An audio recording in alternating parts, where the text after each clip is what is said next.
The Lord be with you. A reading from the Holy Gospel according to John. Since the Passover of the Jews was near, Jesus went up to Jerusalem. He found in the temple area those who sold oxen, sheep, and doves, as well as the money changers seated there. He made a whip out of cords and drove them all out of the temple area with the sheep and oxen, and spilled the coins of the money changers and overturned their tables. And to those who sold doves he said, "Take these out of here and stop making my Father's house a marketplace." His disciples recalled the words of Scripture, "Zeal for your house will consume me." At this the Jews answered and said to him, "What sign can you show us for doing this?" Jesus answered and said to them, "Destroy this temple, and in 3 days I will raise it up." The Jews said, "This temple has been under construction for 46 years, and you will raise it up in 3 days." But he was speaking about the temple of his body. Therefore, when he was raised from the dead, his disciples remembered that he had said this.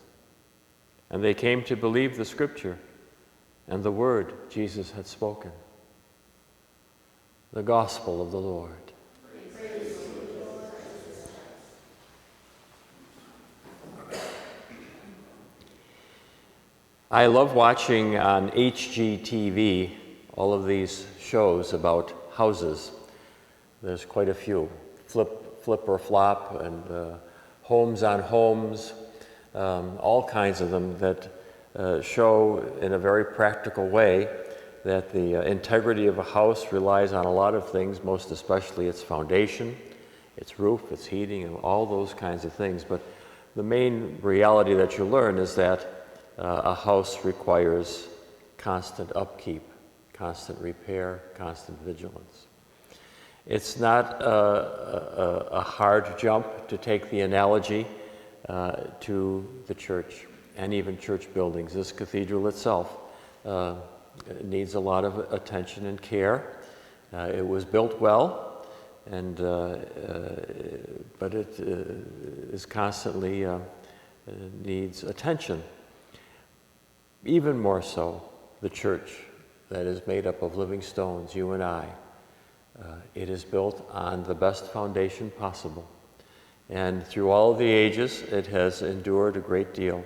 When you see these magnificent cathedrals, especially in Europe, we're kind of spoiled with modern construction. We see buildings go up in 3 months, and all of a sudden there's this huge structure. Well, certainly none of those big cathedrals were built, and many of them took almost 100 years. Even in the scripture today, they say the temple in Jerusalem took 46 years to build. A careful stage-by-stage building, so it passes through the ages. Of course, in our day, in our time of rapid change, we're discovering an awful lot, especially in the architecture industry, how to build things better. And so sometimes a foundation laid long ago sort of fits, might not fit. So buildings tend to go up fast. Building processes were not all that different centuries ago as time went on, although I'm sure discoveries were made. But the same kind of attention, the same kind of dealing with the signs of the times and the building on the shoulders of those who have gone before us exist in physical buildings, but just as much so, if not even more so, in the spiritual building of which we are living stones. And so we celebrate today the reality of the church, and that we can maybe meditate on the question, where does God live? Where does God live? Well, the scriptures are telling us God lives among his people. Here he is in our midst. And even though we celebrate his presence in a very real way, we know, as the Catechism has taught us, that God is everywhere. He's not limited by a building, yet this place is a place for us to gather, but we gather not so much to praise the beauty of the building itself, but to praise the beauty of the living stones that use the building, that come and make up the real church. And we learn more especially, too, that religion is far more than just buildings or even coming to worship.